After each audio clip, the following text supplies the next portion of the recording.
하나님 말씀은 사무엘상 28장 13절에서 25절까지의 말씀입니다. 사무엘상 28장 13절에서 25절입니다. 사무엘상 28장 13절입니다. 왕이 그에게 이르되 두려워하지 말라. 내가 무엇을 보았느냐 하니 여인이 사울에게 이르되 내가 영이 땅에서 올라오는 것을 보았나이다 하는지라.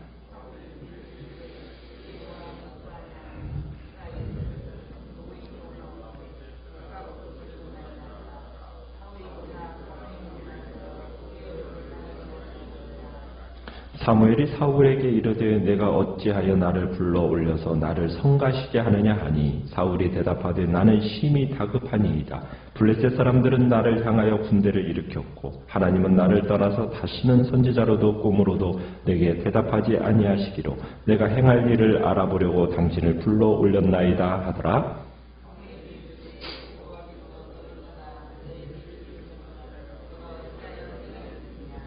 여호와께서 나를 통하여 말씀하신 대로 내게 행하사 나를 내 손에서 떼어 내 이웃 다윗에게 주셨느니라.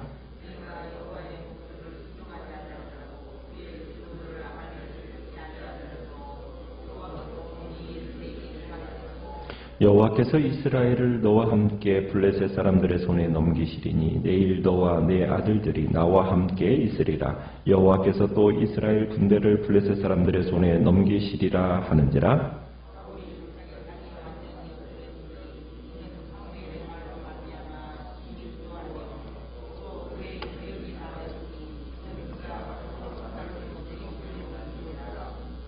그 여인이 사울에게 이르러 그가 심히 고통당함을 보고 그에게 이르되 여종이 왕의 말씀을 듣고 내 생명을 아끼지 아니하고 왕이 내게 이르신 말씀을 순종하였사오니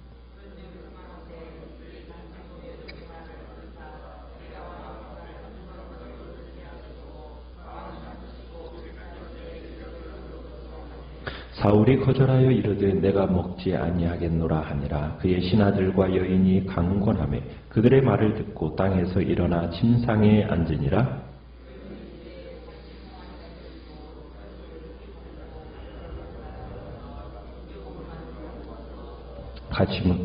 같이 읽습니다. 사울 앞에와 그의 신하들 앞에 내놓으니 그들이 먹고 일어나서 그 밤에 가니라. 아멘.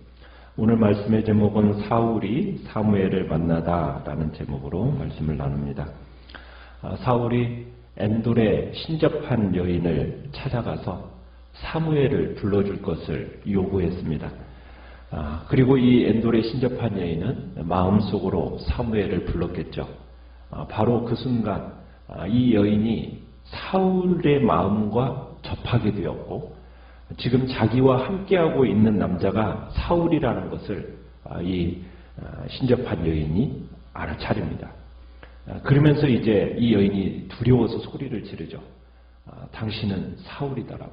그러자 이 사울이 이 여인을 안심을 시킵니다. 그러면서 사울은 그녀가 본 게 뭐냐 묻죠. 그러자 이 여인이 초자연적인 어떤 형체가 땅에서 올라온다라고 그것을 보았다고 대답을 합니다. 사울이 그 모양이 어떠하냐고 이제 물으니까 이 신접한 여인이 이 겉옷이라는 제사장 겉옷을 입은 노인이 올라온다라고 답변을 합니다. 사울은 그가 사무엘이라는 사무엘인 줄 알고서는 그 얼굴을 땅에 대고 사울이 절을 하죠. 지하에서 올라온 영을 본 이 사람은 신접한 여인이 그 영을 보고 사울은 그 여인을 통해서 목소리만 그의 음성만을 듣는 겁니다. 사무엘의 영이 이제 사울에게 뭐라고 얘기하느냐? 네가 어찌하여 나를 불러 올려서 나를 이렇게 성가시게 하느냐? 이렇게 하니까 사울이 이제 궁벽한 처지를 토로를 하죠. 자신의 심히 다급하다는 겁니다. 블레셋 사람들이 나를 향해서 군대를 일으켰고 하나님은 나를 떠나서 다시는 선지자로도 꿈으로도 내게 대답하지 않습니다. 내가 행할 일을 좀 알아보려고 당신을 불러올렸습니다. 이렇게 답변을 합니다. 자, 여러분들이 여기서 이 본문을 매일 읽는 가운데 여기에 등장하는 사무엘이라는 존재에 대해서 어떻게 생각하십니까? 그동안 우리가 사무엘서에서 만나왔던 사무엘이 지금 이 신접한 여인을 통해서 올라온 영이 진짜 사무엘의 영일까?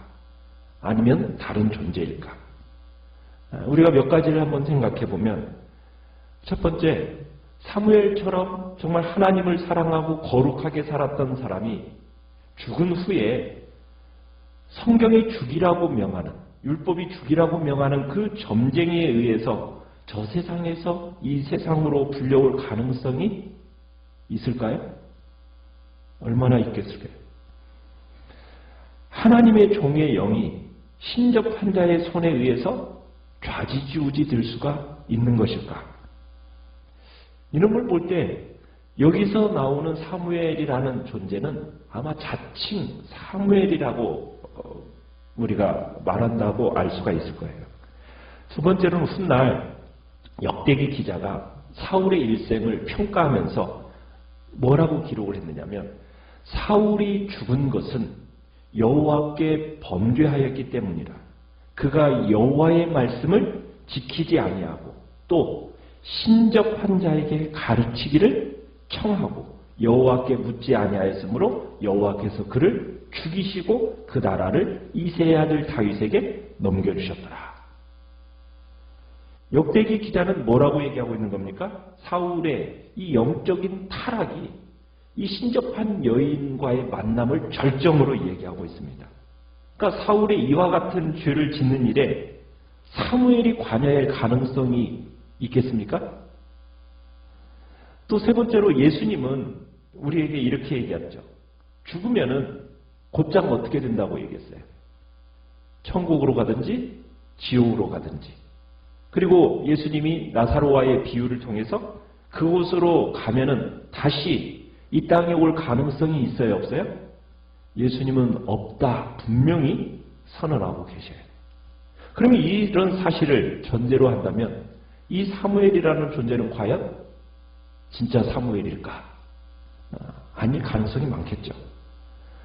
이런 장면들은 일반 한국에서도 그런 종교적인 현상 속에서 흔히 나타난다라는 거 우리가 많이 TV나 이렇게 미디어를 통해서 봤을 겁니다. 종교적인 현상으로 일반적으로 죽은 자의 영혼을 빙자해가지고 무당을 통해서 이렇게 얘기하는 거 우리가 보는데, 이 종교 일반의 이 현상들은 성경은 뭐라고 규정을 하느냐?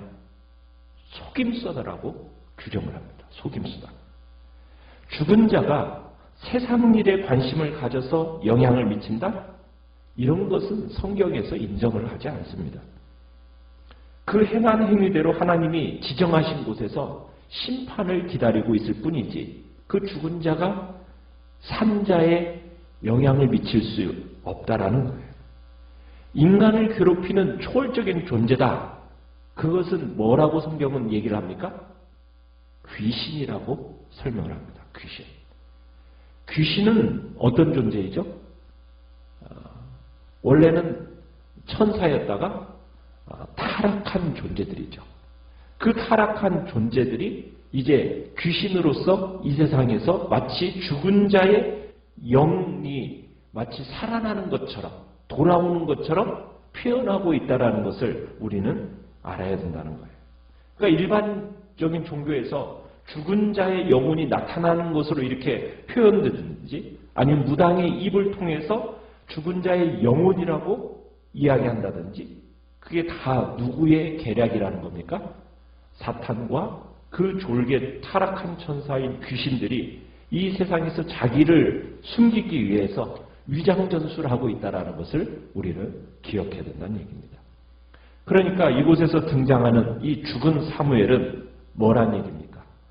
사탄과 그 졸개 타락한 천사인 귀신이란 얘기입니다.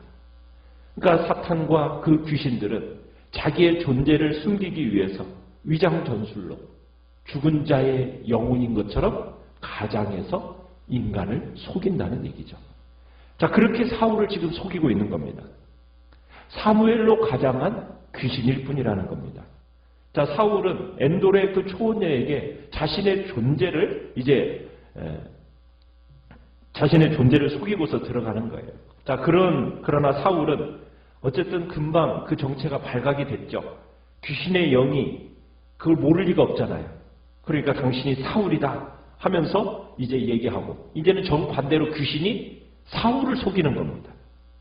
광명의 천사로 가장할 수 있는 이 거짓 영이 사무엘로 나타나서 이제 사울을 책망을 합니다. 자, 그렇다면 귀신이 미래를 볼 수 있을까요? 귀신은 미래를 볼 수 없습니다. 미래는 오직 하나님의 손에 있는 것이거든요.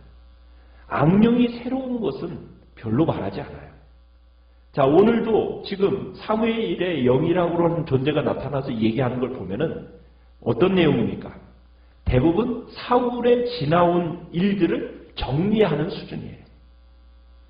자, 그래가지고 여호와께서 지금 이렇게 얘기하고 있잖아요. 사무엘이 뭐라고 얘기합니까? 16절에 여호와께서 너를 떠나서 내 대적이 되셨다. 그래서 자신에게 물어봐도 어떤 방도가 없다. 이렇게 답변을 합니다. 그러면서 사울에게 어찌하여 내게 묻느냐 반문을 하죠.